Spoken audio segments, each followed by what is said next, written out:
குட்டி, இங்க ஜெயா கிட்ட வா. இங்க வா. நல்ல பையன் யாரு? வாங்க. ஜெயாவை யாருக்கு பிடிக்கும்?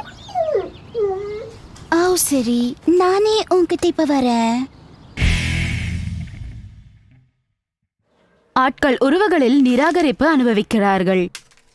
விரும்பிய விளையாட்டு டீமில் தேர்ந்தெடுக்கப்படாதது ஏ வரும்னு நினைக்கும் பொழுது அசைன்மெண்ட்ல பி வந்தால் ஸ்கூல்ல நடக்கிற நாடகத்தில் நடிக்க வாய்ப்பு கிடைக்காதப்ப இதில் ஏதேனும் சூழலில் அவர் தனக்கு வேலை செய்யாத ஏதாவது ஒன்றை முயற்சி செய்வது, யாராவது உங்களை நிராகரிக்கும் போது வலி ஏற்படலாம். அது வெறும் ஒரு நபரோட கருத்து மட்டுமே என்பது நீங்கள் நினைவு கொள்ளுங்கள்.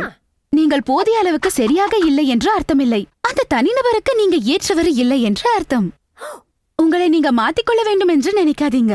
நீங்கள் எப்படி இருக்கீங்களோ அதுவே பெர்ஃபெக்டாக இருக்கும். நிராகரிப்பு ஏற்பட்டதால நீங்கள் பின்தொடரும் விஷயத்தில் நீங்கள் விட்டுவிட வேண்டும் என்று அர்த்தமில்லை. நீங்கள் முயற்சி பண்ணாத வரைக்கும் உங்களுக்கு தேவைப்பட்டது கிடைக்கவே கிடைக்காது. எல்லோரும் நிராகரிப்பை அனுபவித்துள்ளனர். எனவே அது எப்படி கையாளுவது?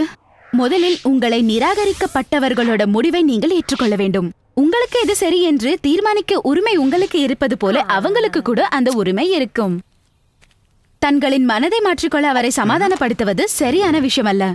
உங்களோட நண்பராக இருக்கவும் அல்லது உங்களோட வெளியே வரவும் பிடிக்கவில்லைவென்றால், ஆனால் வேற நபர்கள் இருப்பார்கள். நீங்க ரொம்பவே சோகமாக உணர்ந்தால் கண்டிப்பா உங்களோட உணர்வுகளை வெளியே சொல்லணும். நீங்க நல்லா இருக்கீங்கன்னு காட்டிக்கொள்ள உங்களோட உணர்வுகளை மூடி வைக்க வேண்டாம். நீங்க எப்படி உணர்றீங்கன்னு தெரிந்து கொள்ள நீங்க டைம் எடுப்பது நல்லது. நீங்க சோகமா அல்லது கோபமா உணர்றீர்களா அல்லது பழி வாங்கணும்னு நினைக்கிறீங்களா? உங்களுக்கு உதவி கிடைக்கும் என்று நம்புற ஒருவருடன் இத பத்தி நீங்க பகிர்ந்துக்கலாம். வேடிக்கையான அல்லது நம்பிக்கை தரக்கூடிய நபர்களுடன் செயல்பாடுகளில் நீங்கள் கலந்துகிட்டால் அவை உங்களுக்கு உதவும்.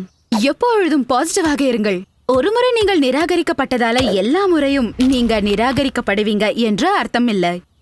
மீண்டும் teenbook.in, amaze.org அல்லது யூடியூப் சேனலில் என்னை பார்க்க மறந்துடாதீர்கள். பாய்.